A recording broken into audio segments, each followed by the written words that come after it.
खरा लेरगदी से लुहोंग कोंगथोंग थोलकपा लारिक लाइसुगी तंबगी खोपगी तौरकांद काउखिनी लेपाक से इरांग अमा लेरी हाइबस हंगोइनिंगाय ओरबा रिलीफ कैंप ने हाने कॉलेज से स्कूल दु थांगजला लेबा मतमदा अमांगथोंग टॉयलेट की नाकन मनम वा नमगा कांघर नमा खल्लगा मोपाम थारगा लेहोबे इमुंग मनु अखोई तोइना काउदबा फै अहान मक्तदा जिनबिरिबा लंबोई खुलगी इरैचा पुनमक पोई काय खुमनबु चरे अमसुंग नोंगलुकना खुरुमजरी दगा ngasiगी third MRC football tournament MRC cup की फाइनल दाइबु यावनबा हाइबिरकुई दमकता ऑर्गेनाइजिंग कमिटी लेबिरिबा मोरल रिफॉर्मेशन क्लब लंबोई खुलबु सुई काय खुमनबु चरेम सुंग थगत पफोंदोक चरी अखोइगी सानबसे आइस MP हेक वरकपदे सानबगी फाइनल गुंबा केकसे आम सुम चले दैदा हेक हौरकपदा याम टोइन हंगबा आइना सो दुगा मियाम द सो हंजन हंजन आइना निंसिंग जनिंगबसी लेपाक सिगी ओरिबा फिबम अखोइगी पुवारिदा अमुक्ता थेंगनगिदिबा फिबम असी सुगुम्बा फंक्शन तौरिंगैसिदा निंसिंगबा तोइना अखोइना ngasi फम्मगा येंगिबा मिकुपसिदा हानगी मसागी फमुंग कांगतोल इंखोल नत्रगा चाखुम लेजरम बैरै चा कयामा ngasi काखन खारगा ngasi फावबा अंगक मौंग अमगी पुंसी अमद हिंगली हाइबसे अखोइ काउदबा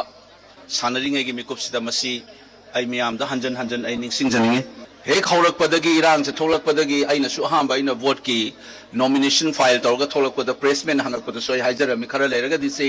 लुहोंग कोंगथोंग थोलकपा लारिक लाइसुगी तंबगी खोपगी तौरकांद काउखिनी लेपाक से इरांग अमा लेरी हाइबसी मियामना कावे हाइबगी वा नचदे आइना सुम निंसिंगजबगी वानी यामना नुंगाइतबा मसा मसुदा बिस्किट अमा बाउ पिजनिंगाय लेतबगी कपखिबा पुंसी हंगोइनिंगाय ओरबा रिलीफ कैंप ने हाने कॉलेज से स्कूल दु थांगजला लेबा मतमदा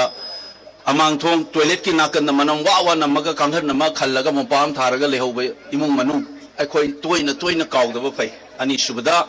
पुवारिदा मुक्ता थेंगनगिद्रिबा अखोइनदि यामना चावरे मालेम सिनबा लई अदुगा 1950s and 60s सो अहलोन कांगबु खरा ngasi da halon oba matamnadi naharol na ngasi khoina naharol lai su adugi tholakhiba wahai makoina samba piktak na mangal chawbini kaina pawung jendra kumar sharma na iraga pawung aribam sam sharma sur panduna saktuna school kaya da 1950s and 60s da leipak asigi inot ama pikhiba adugumba piktak na mangal chawba sana leipak manipur haibado मधुगी यांगलेन सरू ओइलेबा Meitei कौबा फुरुपसिना ngayok chafuda yopogom ngasi su hingli haibase akhoi kaugdaba sanaringsai dasu amarom da dai ngasai su sum phammingai khalai ni in this film yengiba mayamda German gi Nazi Hitler gi matamda makhoi gi concentration camp ta phara leiba mayam duna football sana halaga tum lehalaga moina yengba do kain khalakpa yawe ngasai pungning da akhoi na sanaringai sida aduna masini aina अहानबदा अइना हाइजनिंग बसी लेरिबा अखोइगी फिबम से सानरिबा speed अखोइगी सिदा यावरिबा spirit हाइतारे मसिगी discipline यावना अइना ngamnanaba तौबा सुगुम्बगी culture से मसिगी से अखोइदा इसागी लमचत साजत यावरगा discipline यावना येंगनबाबु माइथीबा पीबा ngamnanaba गुंडा तौदना लांगना खोतना discipline यावदब नतब sports न तंबिरिबा discipline अमा रूल अमा फॉलो तौरगा चना पथा इल्लगा सानरगा येंगनबाबु माइथीबा यो ओपोनेंट बु माइथीबा पीबा ngamnaba होनबा सुगुम्बा लालोंग अमा अखोइगे नहारोल सिंगदा अइ लेहनजनिंगी स्पोर्ट्स आइजे सिनी मणिपुर के मगुन ताइबनी अदुना अखोइना सि सानबा मतमदसु अमुका सोना निंसिंग मसि ngakतनी पाइ पुसिंगसु लांद थेंगनदना लाकपा इरमदमनिना लां लेतबा मतमदसु अखोइगी चटकदबा खांगी मरोंदगी करिदगी से अखोइगी जगोई साबदा हापचनना लेप्तना प्रैक्टिस से लेफंद्रिनेबा जगोई दसु अखोइगी थांगी खोंगचत लालोंग मैम से हापचनना दुमाइ तौदना अखोइना सुमना फुटबॉल सानबा मतमदसु अखोइना थेंगनरिबा पोसिगी पार्ट ऑफ द ट्रेनिंग नि हाइबदुमा आई थमजनिंग अदुगा अदुगी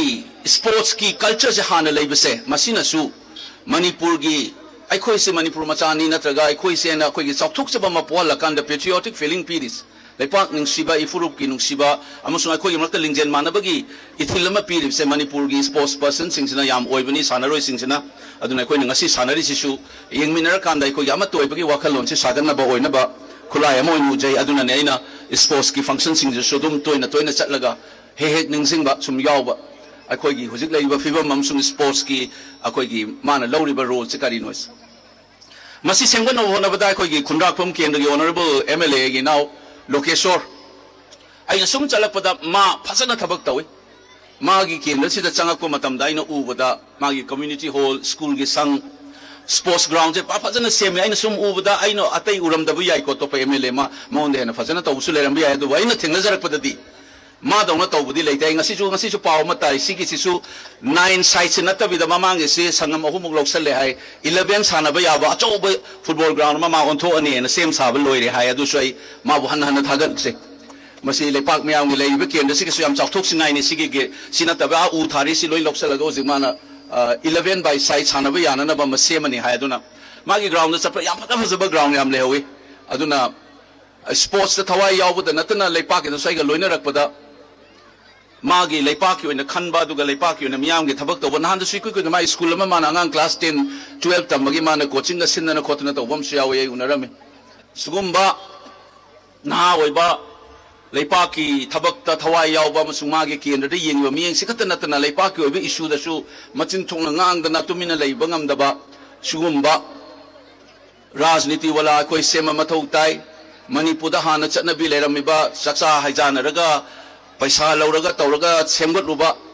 madugi culture se la iba election dagi tapna hongdoksi adugu mami ngatana tauraga ka gi ba kangu dudagi ni khoina manipur ngasi lekha ta rei bese aduna akhoina sports ki discipline yaw du maina chana pathap yawna thabak khanbada paisa chada bida khalaga na phai haibagum lepa ki thabak tawge na changai iba MLA lepken changai ba MP lepke changai ba kangu sumiyam na paisa chada bida thamoi sanga phapata khala thada bira kanda awon ba manipur ma lakna ba punna sinna si haiba wai khara se hairaga ai matang sida sum tension jarage